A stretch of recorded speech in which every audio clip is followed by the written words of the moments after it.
Hello people, hope you are doing well. आज हम लोग बात करेंगे मिसचीफ रूल ऑफ इंटरप्रिटेशन के बारे में।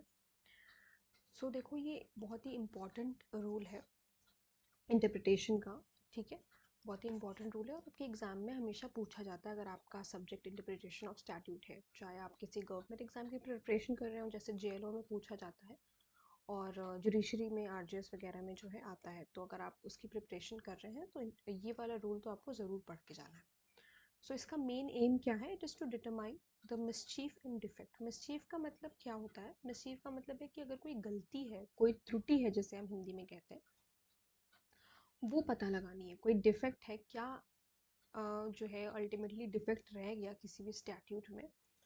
So its main aim is to determine the mischief and defect that the statute in question has set out to remedy and what ruling would effectively implement this remedy. तो basically उस mischief या उस defect को हमें पता लगाना है, मतलब कोर्ट पता लगाते हैं, जजेस पता लगाते हैं कि क्या दिक्कत है, क्या गलती है, फिर उसके ऊपर जो है वो रेमेडी सजेस्ट करते हैं और फिर इस तरीके से रूलिंग देंगे कि वो रेमेडी जो है इम्प्लीमेंट हो सके, फोर्स में आ सके। सो इन सच केसेस जजेस will suppress the mischief and suggest remedy. जब भी कभी इस तरीके का मिसचीफ रूल ऑफ इंटरप्रिटेशन उन्हें करना पड़ता है, तो वो क्या करते हैं, वो सजेस्ट करते हैं रेमेडी और मिसचीफ को ख़त्म करने का रूलिंग देते हैं। देखो, मिसचीफ रूल ऑफ इंटरप्रिटेशन को हमेशा इम्प्लीमेंट करने के लिए या इंटरप्रेट करने के लिए 4 पॉइंट्स या 4 स्टेप्स, हम कहेंगे तो ज़्यादा बेटर होगा, 4 स्टेप्स फॉलो किए जाते हैं। What was the common law before the making of this act? जिस एक्ट में अभी दिक्कत है, जो मिसचीफ है या डिफेक्ट है, उससे पहले कॉमन लॉ क्या था? इस एक्ट के बनने से पहले कॉमन लॉ क्या बना था, वो देखा जाएगा सबसे पहले। दूसरी चीज़, what was the mischief and defect for which the common law did not provide? और ऐसा क्या गलती थी, क्या डिफेक्ट था जिसकी रेमेडी उस कॉमन लॉ ने प्रोवाइड नहीं करी? ठीक है, जिसकी रेमेडी उस कॉमन लॉ ने प्रोवाइड नहीं करी, फिर हमें वो देखना।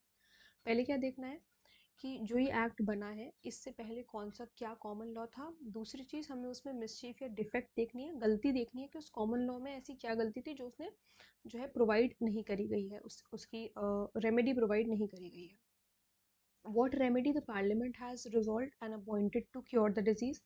और फिर पार्लियामेंट ने क्या रेमेडी रिजॉल्व करी या क्या चीज़ की जिससे ये डिजीज़, जो मतलब डिजीज़ जो भी डिफेक्ट है, वो किस तरीके से क्योर हो सके।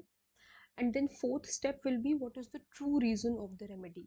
मतलब कि जो पार्लियामेंट अब रेमेडी दे रही है, पार्लियामेंट रेमेडी देगा सबसे पहले थर्ड स्टेप में, और फिर फोर्थ स्टेप होगा, फोर्थ स्टेप देखा जाएगा, इंटरप्रेट किया जाएगा कि पार्लियामेंट अब जो रेमेडी दे रही है, क्या अब वो इफ़ेक्टिव होगी, उसका ऑब्जेक्टिव क्या है, उसका रीज़न क्या है बेसिकली, कि हम इस रेमेडी को क्यों दे रहे हैं और कितनी इफ़ेक्टिव रहने वाली है।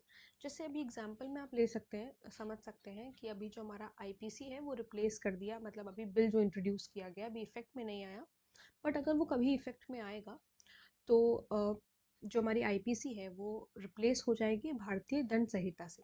ठीक है, तो ये जो रिप्लेस होगी, हमारी आईपीसी में ऐसी बहुत सी चीज़ें नहीं थी जो अब अगर ये हमारा जो बिल है अगर इफेक्ट में आएगा तो उसमें होंगी।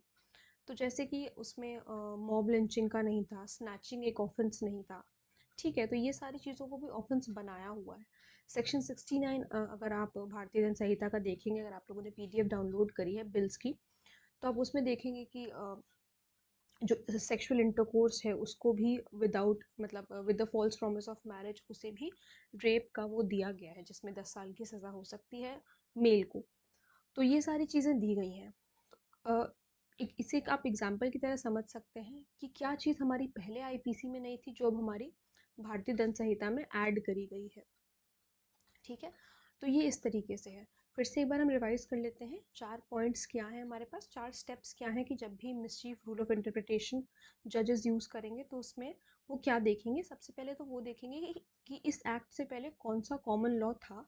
ठीक है, फिर उसके बाद उस कॉमन लॉ में ऐसा क्या डिफेक्ट था या ऐसा क्या मिस्टेक थी जिसकी रेमेडी प्रोवाइड नहीं करी गई थी उसमें।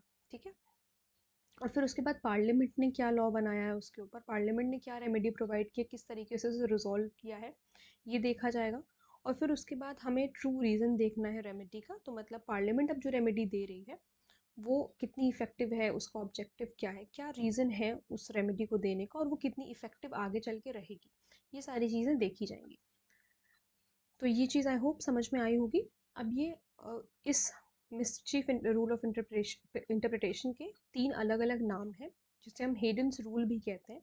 ये जो हेडन्स रूल 1584 है, इसका ईयर कभी कभी पूछ लिया जाता है, तो ये बात याद रखना। बेनिफिशियल कंस्ट्रक्शन भी हम इसे कहते हैं। हालांकि इंटरप्रिटेशन ऑफ स्टैट्यूट्स में बेनिफिशियल कंस्ट्रक्शन एक दूसरा भी कॉन्सेप्ट है, बट अभी for the sake of mischief rule of interpretation हम इसे बेनिफिशियल कंस्ट्रक्शन भी कहते हैं। और फिर उसके बाद हमारे पास तीसरा नाम है इसका पर्पसिव कंस्ट्रक्शन का। ठीक है, तो आई होप आप लोगों को ये mischief rule of interpretation clear हुआ होगा। I hope you found this video helpful. अगर कोई प्रॉब्लम है, कोई डाउट है, तो please let me know in the comment section. और अगर आप लोग इस टॉपिक पे वीडियो देखना चाहते हैं तो वो भी प्लीज़ मुझे ज़रूर बताइएगा। Thank you so much.